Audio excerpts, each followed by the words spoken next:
So welcome everybody to this amazing journey, this 90-day path to a new you. And I am just so excited to share with you all the first in this series of Zoom calls with special guests from our team. And this week, as we are focusing on nutrition, I only thought it best to bring on a nutritionist, a dietitian, and even a mindset coach to set us up for success.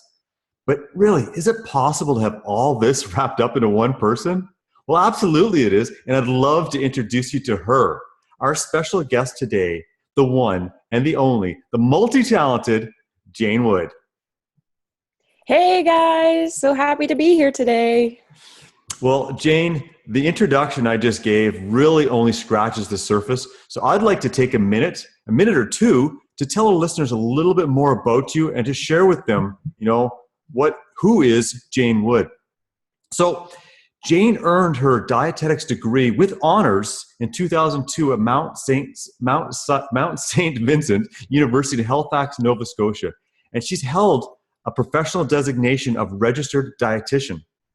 And after serving in the Canadian Armed Forces for 14 years, Jane was called back to her roots and is passionate about, once again, providing nutritional services to her community. So her approach to nutrition is simple. And we all like to keep it simple, don't we? Develop small, healthy changes over time. She does not believe in radically changing one's diet. Rather, she works on developing a long-term plan with her clients, creating lasting success. And that's what we want, right? Lasting success. She believes that if you slowly introduce small, healthy habits, eventually there'll be no room left for unwanted ones. And her practice encompasses 3 pillars of health: nutrition, prosperity, and longevity. So upon Jane's return from Afghanistan in 2007, Jane was diagnosed, unfortunately, with a major depressive disorder. But through her struggles with her new life, she turned to what she knew and began to heal her mind by fueling her body with nutrition, all the nutrition that it requires. She calls this process nutritional clarity. It is this state where Jane believes the mind is nourished so that it can become capable of making competent decisions. It is during this process that Jane also found mindfulness. She first became involved with this practice as part of her treatment plan, but quickly realized the power of the mind and body and breath connection. Jane knew she had to show others what mindfulness could do for them. So she earned her teaching credentials for the Ottawa Mindfulness Clinic in 2012 and has taught classes focusing on general stress management, burnout, pain management, and post-traumatic stress disorder. So, after years of exposure to Isagenix, Jane decided to try the products during a very difficult time in her life. She believed that her dedication to nutrition was good enough to provide the body with all the essential fuel it requires. But after extensive research into the company and with her own personal experiences, she actively incorporates Isagenix now into her practice and shares how, by incorporating the right supplementation, you can actually enhance your nutritional regime. So Jane also shares her knowledge with the youth community. She is actively involved with youth incentives at the Robbie Dean Family Counseling Center. She instituted a daily lunch program where she instructed students how to prepare daily lunches for schoolmates. And she's currently involved with a youth leadership incentive program called Love My Life, #LML, where she will be empowering youth to take the active role in leading their own nutrition and incorporating mindfulness activities throughout their program. And finally, presently, Jane is a contract professional at the Leveille Health Care Center in Pembroke, Ontario, so pretty close to us here in Ottawa. Her practice encompasses individualized nutritional coaching, cooking classes, isn't that fun, and functional and facilitation of an 8-week mindfulness course. Most recently, she is proud of her involvement with the implementation of a 12-week lifestyle and accountability incentive called the Balanced Program. So, folks, that is a little bit more of a formal introduction of Jane, but let's just take a moment here and let Jane, in her own words, talk to us a little bit about who she is and where she's going now with all this beautiful background that she has. So, Jane, over to you for a couple minutes. Awesome. Thank you, Jeff. And thank you very much for including me in this call today.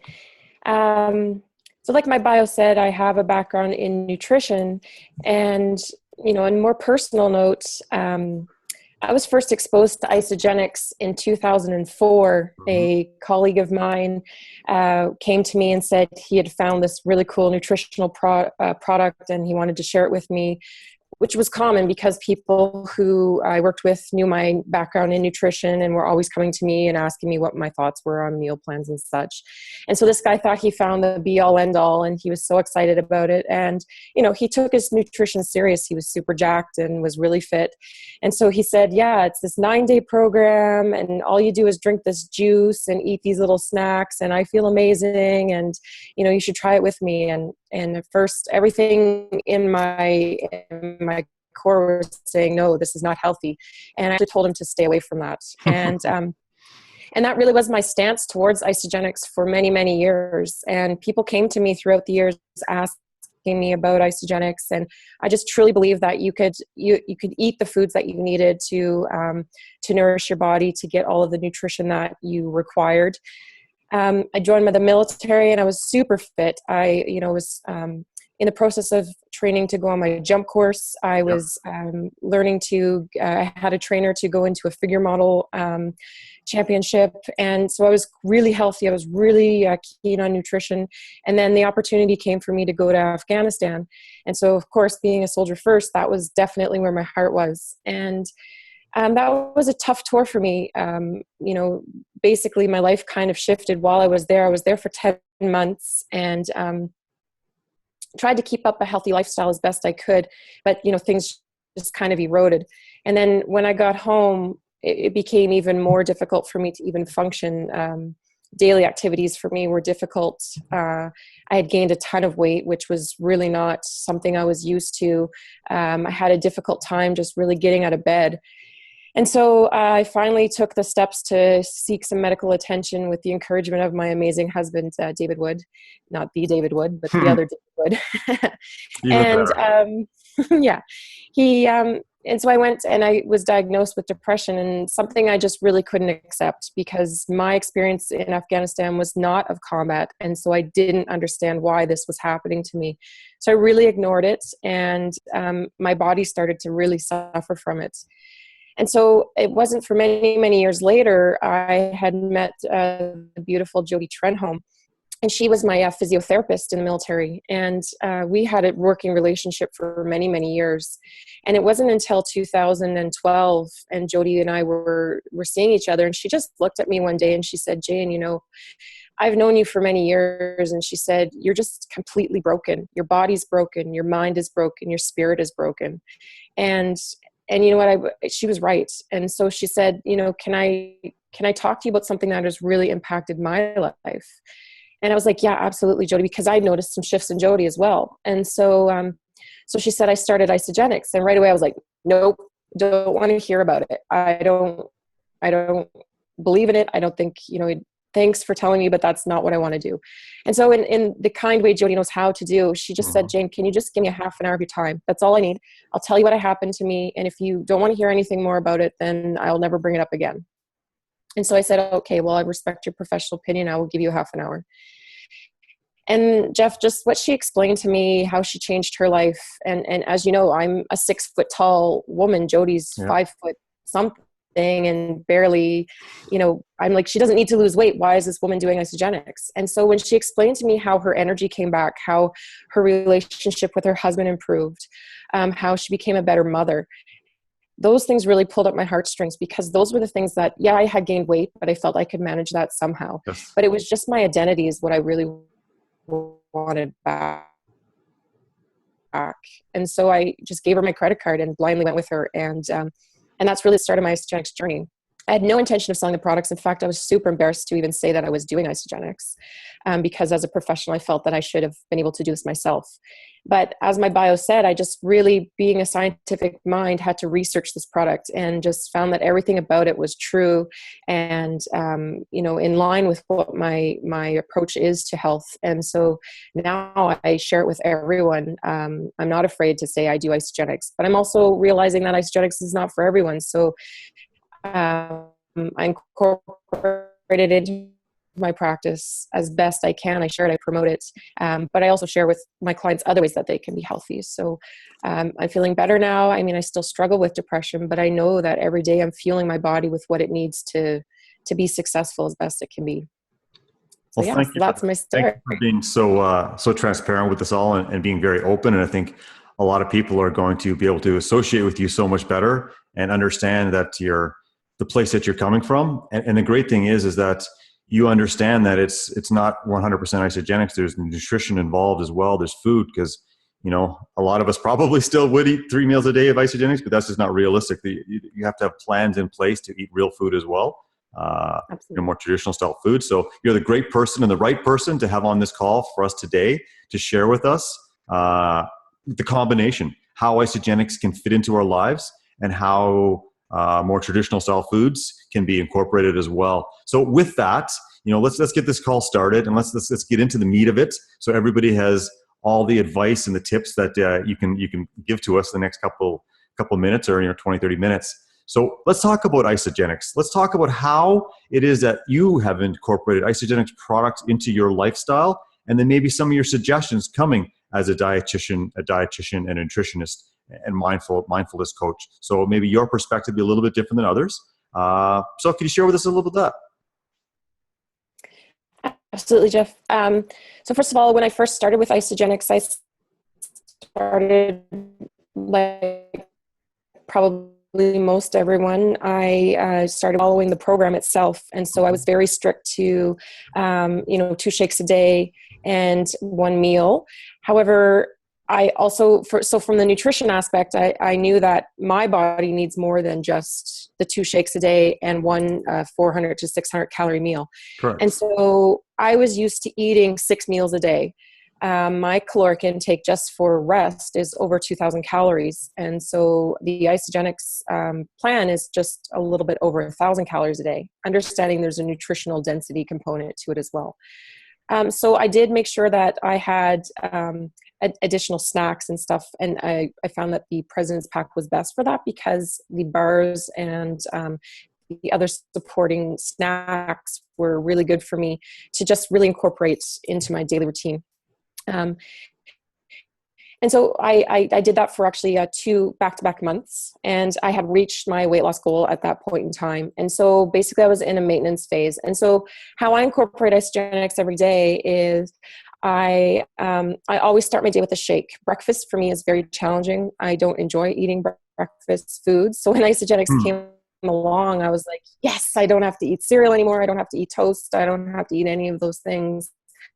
I didn't really eat them anyways, but the shake is very satisfying for me. And that was another concern. That was probably telling right there, because you didn't like those breakfast choices. So now you have a choice that is, completely full of nutritional density and low in calories. So it's great to have that choice.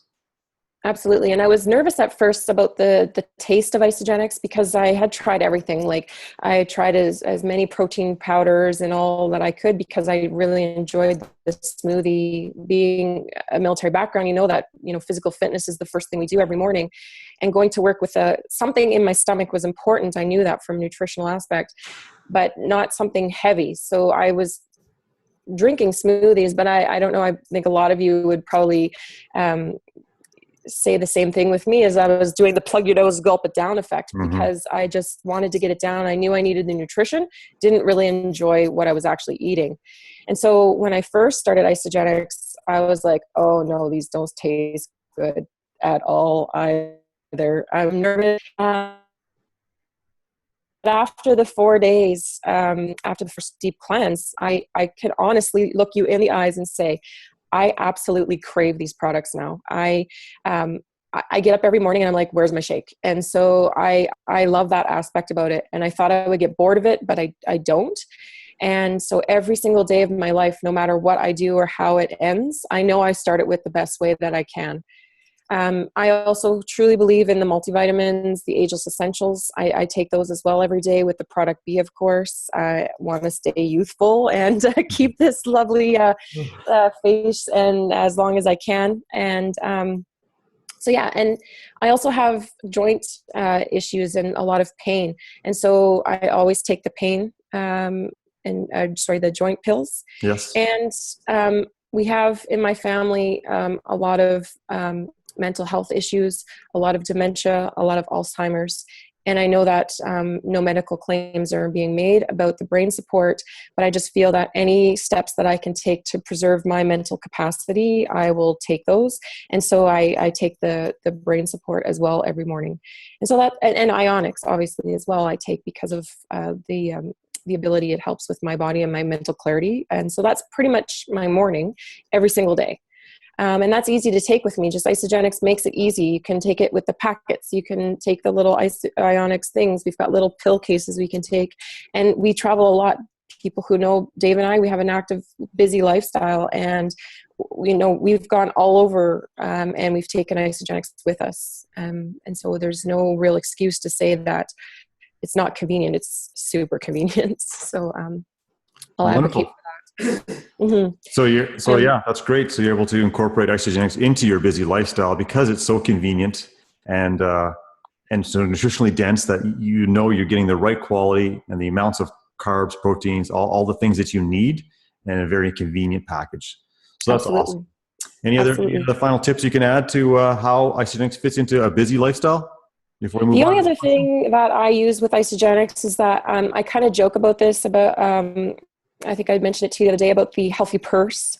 Women are going around, with their purses and these big bags these days. I mean, men can incorporate it we have to man some purses extent. too. Yeah, purses. Yeah, Merce's. Dave has a over-the-shoulder satchel.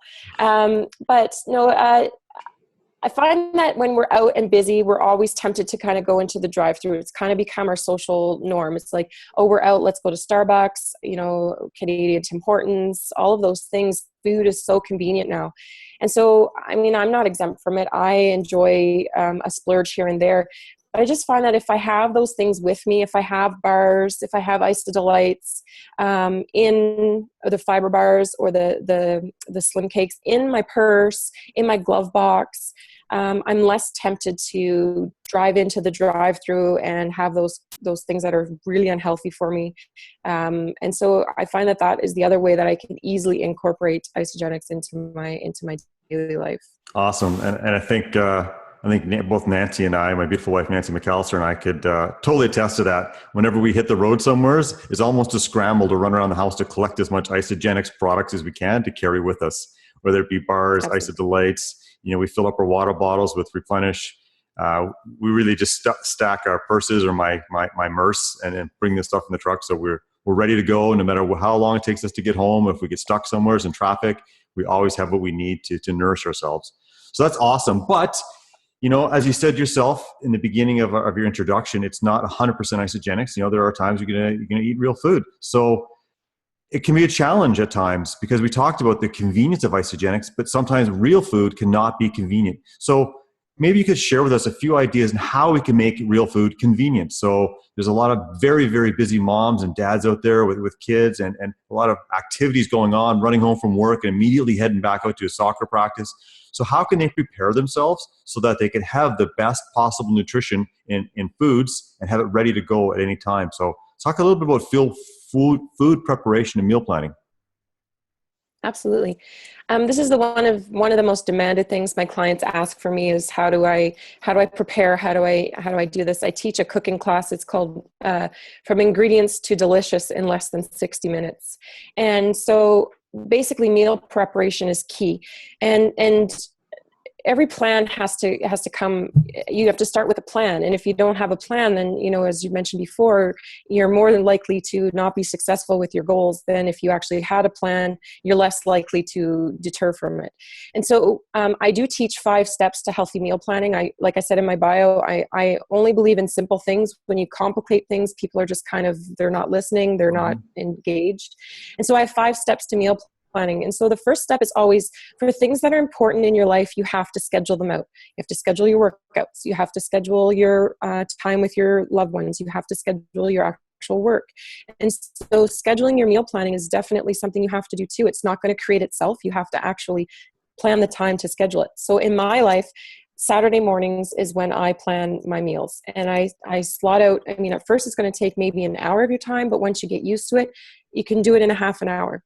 So every Saturday morning, Dave and I, and maybe you can get your kids involved. This is a great way to make your house healthy so that your kids are learning the values of meal planning, is just pick that time to schedule it. So the next thing I do is that you can do it in many ways. Those of you who are on the group, you saw I have that whiteboard in my kitchen. It's planned out all the days of the week and every meal period. You can do this on an Excel spreadsheet. You can do this on a Outlook calendar. You can do it on a piece of paper. It doesn't have to be fancy. But every day of the week we have scheduled as a theme. And so what I mean by that is Mondays is always chicken.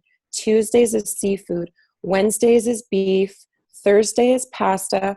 Either Friday or Saturday is our free meal, and the opposite meal is a chicken, and then Sundays are pork. So it doesn't matter what you do. Every day of the week, we know what our main meal is, and this is for our supper time. Mm-hmm. And so we can have that taken out in the morning, and if the plan goes to crap, at least we have the basis of our meal ready for us.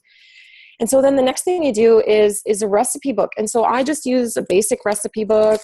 Only one though. Don't complicate it by making more than one.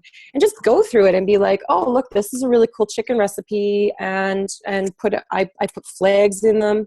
You can just write it down on a piece of paper, be like page whatever, this is what I'm cooking this day. And then at the same time, write out your grocery list, what's missing from your pantry and your fridge that you need for that item to come to be made. And then the last step is make your grocery list, or your fourth step is make your grocery list. So compile that. And then lastly, go grocery shopping. And again, like meal planning, grocery shopping has to be scheduled too. So that can be immediately after you do your meal planning, or David and I do it on Sunday mornings. So it's basically however you want to do it. And then now you have your week planned. You can't have an excuse now for not, coming home. So if you know that on Tuesdays you have soccer practice with your children, maybe a more convenient meal would be better, like a slow cooker meal, or a meal that you prepared ahead of time and froze it and thawed it out. And so I think another thing that's important to do too is that it's great to have these plans, but like you said, Jeff, emergencies happen and you come home and you're like, oh, that meeting went late, whatever. So you always need to have a contingency in your pantry and your fridge. And so several ways that you can do that. Number one, we have the awesome contingency with Isagenix. No matter what, we always have a shake the nuts. There's no excuse to say you're missing a meal. It's good for kids. It's good for the elderly. It's good for adults. So there's no excuse for anyone in your family to be missing meals. Secondly, always have ingredients on hand to make complete meals. Have boiled eggs in your fridge. Have whatever your favorite meal is. Have those ingredients on hand always. Or make freezer meals. Get together with a group. I offer a cooking class. It's a freezer meal class. My clients come in. They leave with 20 meals. So they're already individually portioned. So when they come home, they just take it out, warm it up however they want in the fridge, in the microwave, and they have it. So there's no excuse to not be eating healthy. That being said, you always need to have a treat day too, right? You can't be so strict that you are going to not enjoy those things. And so, not everyone has the ability to eat clean every single day of their life. Those people who are able to do that, I admire you. I'm not one of those people. I need my pizza sometimes. I need maybe that Big Mac once in a blue moon. And I'm not going to feel guilty for it. But I also choose when I'm going to have those meals. It's not just, I'm driving and in I go to the drive-through. That's not how healthy lives are made. So you need to be able to have that balance in your life. When is it okay to have a splurge as a family, as an individual? That's awesome to share with us all.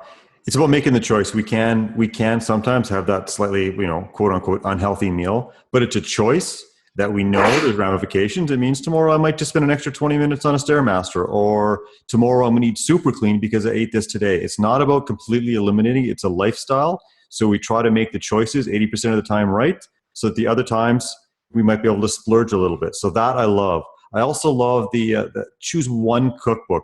Get to know the cookbook, get to know the recipes and understand them, so that you don't feel flustered when it comes time to think of a meal that you're going through 5 or 6 recipe books. And all of a sudden, before you know it, you just spend an hour looking through recipe books. And that's an hour you could have spent with your children and doing more mindful things. And then finally, I think Nancy and I are totally with you as we as we're starving to get home, we're driving by, probably Nancy's better at supporting me on this one, and I'm looking to turn into a Subway or something. She's like, no, Jeff, we're like 3 minutes from the house, get home, we'll have a shake. And then they'll take an hour, and then we'll make some supper. So it's always waiting for us. We know it's nutritious, and we know it's balanced, and we know it's going to keep us full.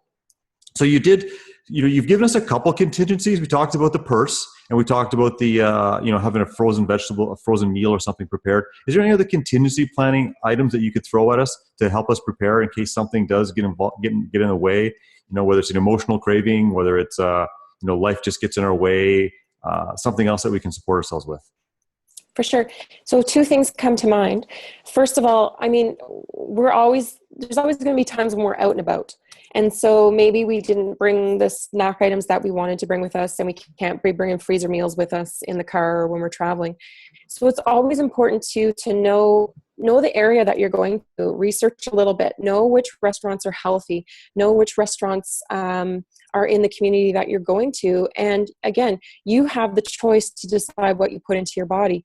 David and I just finished our Whole30 challenge. And for people who don't know what that is it's basically an elimination diet, and not to go into Whole30, but it's very strict and stringent, but it's to determine whether or not you have allergies or sensitivities to foods. And so we were in San Diego during Celebration during this and our last week there. And so we were like, oh my God, how are we going to do this? And so before I got on, when we went to Celebration, we just researched paleo restaurants that were friendly in the area. And so we found a whole core of restaurants in San Diego that we could go to. And so we had that contingency plan. So we didn't just go to some run-of-the-mill restaurant. And so we always had, I like to call them if-then planning. If you're in a situation that, may be a little bit of a triggering place for you, what's going to be your action to do that? So for example, I love dessert, but I'm going to go, and it was my birthday while I was in San Diego.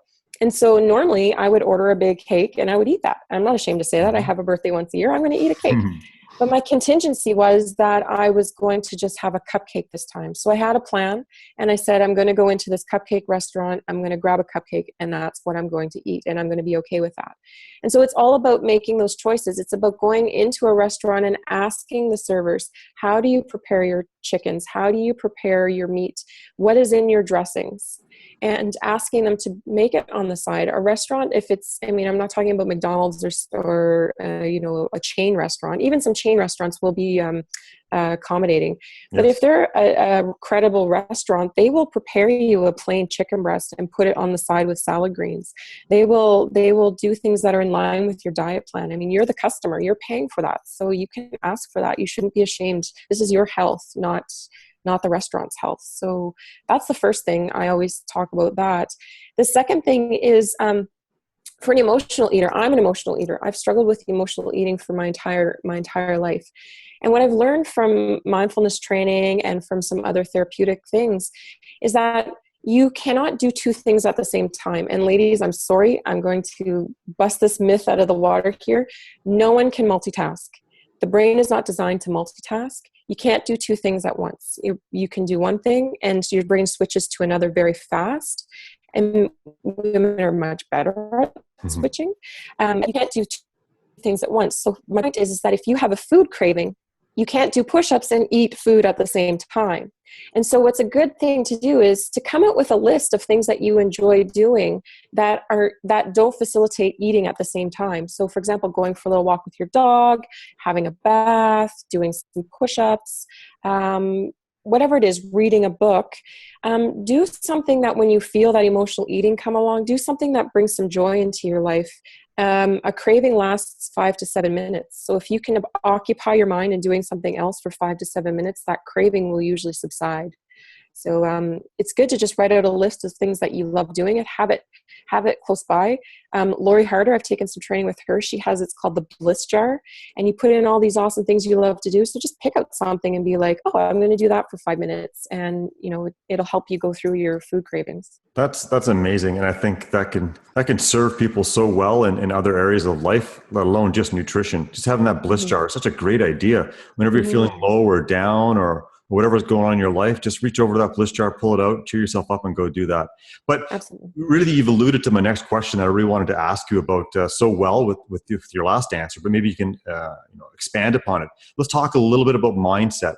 So I find some people really beat themselves up when they feel that they failed or they've gone off the rails in one way, shape, or form, and then they keep it to themselves, and the next day they fail again, and the next day, and they start spiraling downhill. So I'd love for you to share with us some strategies or plans to get us back on track and to pat ourselves on the back and say, it's okay, I'm human. So I failed today, but I'm just going to do better tomorrow. Now, intellectually, I think we all know that. We can get back on the horse, we can get back on rails, but emotionally, sometimes we start spiraling down. So hopefully you can help us out with that.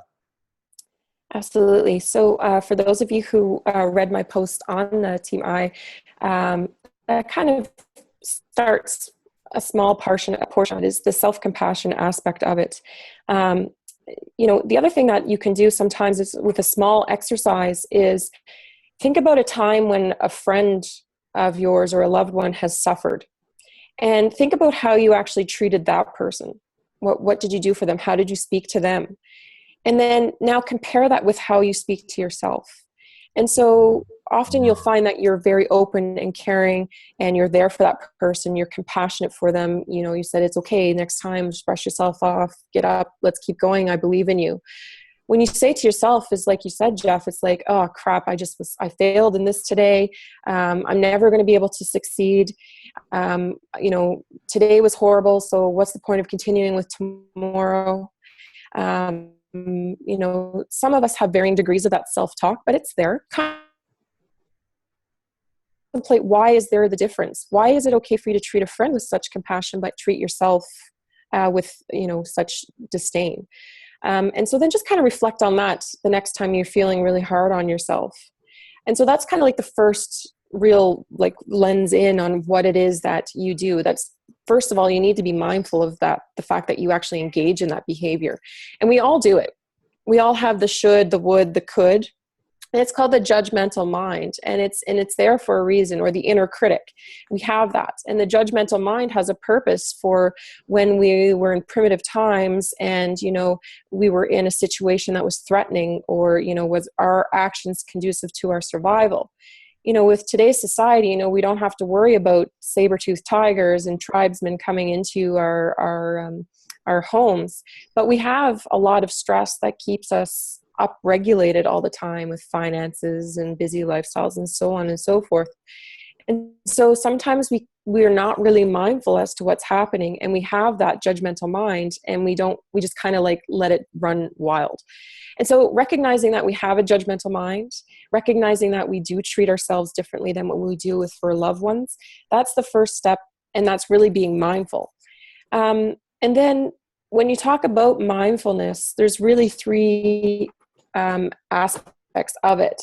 This aspect is intent. So go back to we all set a 90-day goal for this challenge. So go back to what your intention was. Remind yourself, why am I doing this?